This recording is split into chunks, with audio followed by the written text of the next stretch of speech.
नमस्कार दोस्तों। आज की स्टोरी सकारात्मक और नकारात्मक सोच पर है।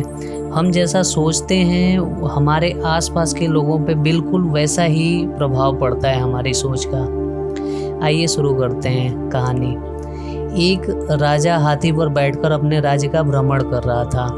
अचानक वह एक दुकान के सामने रुका और अपने मंत्री से कहा, मुझे नहीं पता क्यों पर मैं इस दुकान के मालिक को फांसी देना चाहता हूँ।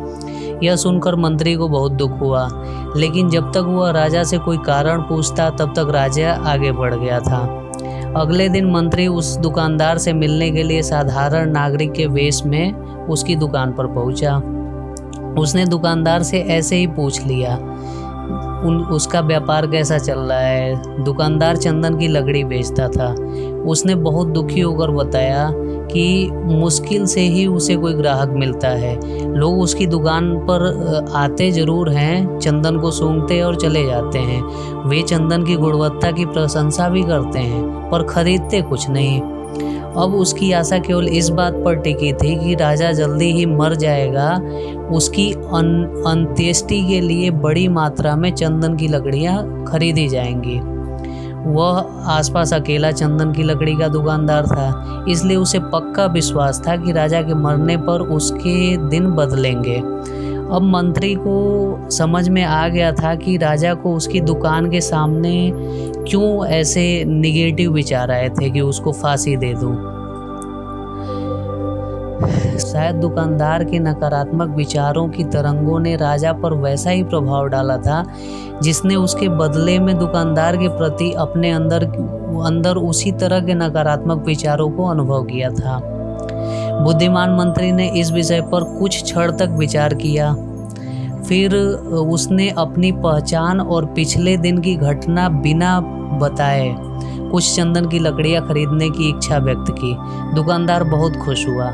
उसने चंदन को अच्छी तरह कागज में लपेटकर मंत्री को दे दिया। जब मंत्री महल लौटा तो वो सीधा दरबार में गया जहां राजा बैठा हुआ था और सूचना दी कि चंदन की लकड़ी के दुकानदार ने उन्हें एक भेंट भेजी है। राजा को आश्चर्य हुआ जब उसने बंडल खोला तो उसमें सुनहरे रंग के श्रेष्ठ चंदन की लकड़ी और उसकी सुगंध को देखकर वह बहुत प्रसन्न हुआ। प्रसन्न होकर उसने चंदन के व्यापारी के लिए कुछ सोने के सिक्के भिजवा दिए। राजा को यह सोचकर अपने हृदय में बहुत खेद हुआ कि उसे दुकानदार को मारने का अवांछित विचार आया था।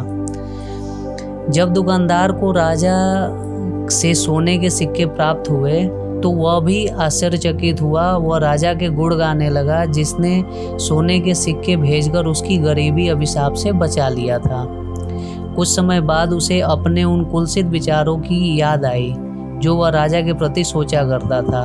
उसे अपने व्यक्तिगत स्वार्थ के लिए ऐसे नकारात्मक विचार करने पर बहुत पश्चाताप हुआ। दोस्तों, हमें इस कहानी से ये सीख मिलती है, यदि हम दूसरों के प्रति अच्छे और दयालु विचार रखेंगे तो वे सकारात्मक विचार हमारे पास अनुकूल रूप में ही लौटेंगे।